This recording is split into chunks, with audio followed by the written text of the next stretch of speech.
Lucy Kushinada is more than a fan favourite from Cyberpunk Edgerunners.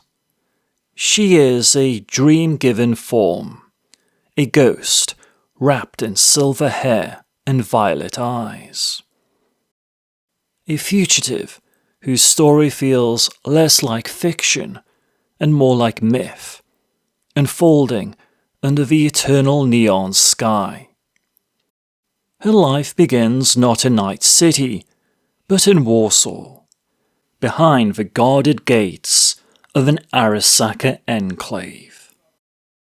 Born to Takeshi Kushinada, soldier, veteran of the Fourth Corporate War, and Shimmer, once a fierce Polish netrunner of the underground 404 Squadron. On the surface, Lucy's childhood was charmed.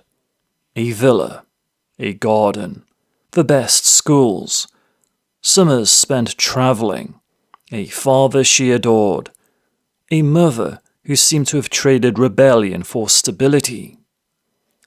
But cyberpunk stories never allow innocence to last. At 7, Lucy slipped past digital locks and firewalls and into her father's private files. A game, a curiosity, until the mask fell away. What she found was not the warm father she thought she knew, but a monster forged by Arasaka's war machine. A man who killed without hesitation, a loyal hound of the corporation. And in that moment, Lucy's world cracked. Childhood was over. Rebellion burned in her chest. She began to run. First, into the net, where she discovered not only escape, but talent. Raw, electric, prodigious talent. Takeshi noticed, and like Arasaka itself, he saw not a daughter, but an asset. He forced her into testing. And the corporation, hungry for gifted children, swallowed her whole. Lucy was drafted into their secretive netrunner division, children thrown into the abyss of the old net to recover data thought lost to time. Most did not survive. Black ice cut them down. Minds fried. Bodies collapsed. A hidden graveyard of child soldiers. Lucy refused to join them, so she ran again. Running became her rhythm, her survival, her curse. She ran from her father's control, from her mother's pursuit, from every city she tried to settle in, sensing always the shadow of Arasaka or 404 at her back. She ran until she crossed an ocean, fleeing east into the maw of Night City. There, she chose a dream, not of power, not of wealth, but of escape. Escape to the moon, to Luna, cold and silent, untouched by corporate sprawl, a horizon that no one could take from her. That dream is what defines Lucy. It is her myth, her archetype, the wanderer who dares to dream of a world beyond. In the chaos of Night City, she is the one character who does not cling to the city streets, but looks skyward, always searching for light beyond the neon haze. Yet survival demands compromise. Lucy took what work she could, thefts, hacks, small hustles, until she crossed paths with Kiwi, who guided her into Maine's crew. This is where we meet her in Edgerunners.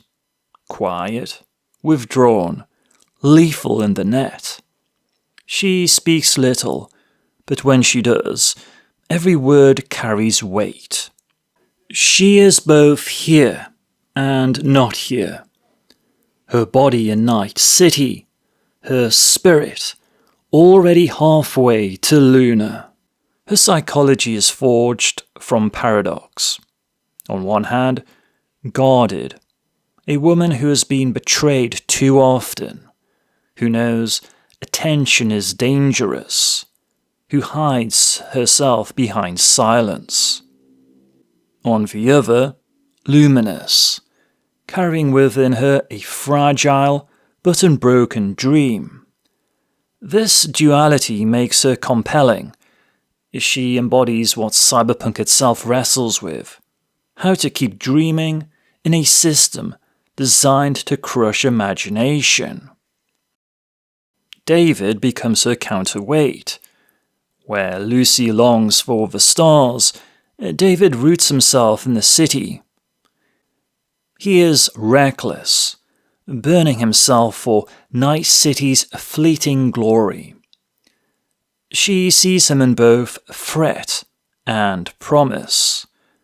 He could shatter her dream, yet he awakens something long buried, the courage to stop running, if only for love, to stay, to risk vulnerability, to hope not just for herself, but for another. The moon becomes their shared horizon. For Lucy, sanctuary. For David, promise. And in that duality lies tragedy. He cannot escape Night City. She cannot save him from it. Their arcs intersect like twin comets, his burning bright until nothing remains, hers surviving to carry his ghost into lunar light. The final image of Edgerunners is haunting. Lucy on the moon, bathed in silver glow, dream realized but hollow. She escaped the city, but not the grief. She reached the stars, but carries David's absence like gravity. It is a victory laced with sorrow, and in that tension lies the soul of cyberpunk itself. For us, Lucy Kushinada resonates beyond fiction. We live in an age where billionaires dream of Mars, where space travel is spoken of as an escape from a planet scarred by climate collapse and corporate excess.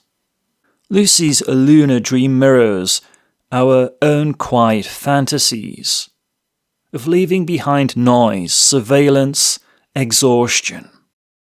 She reminds us that escape is tempting, necessary even, but it always carries a price. Lucy is not simply a character. She is an archetype. The dreamer, the fugitive, the one who runs but never stops looking upward. She embodies rebellion against the cages of her world, and in her story, we glimpse our own. She is Night City's moonlit fugitive. Scarred but luminous, silent yet resonant, fleeing yet always reaching. And as long as her story is told, she will remain a reminder that even in the darkest sprawl, there are still those who dare to look beyond the neon and chase their dreams. Thank you for chipping in.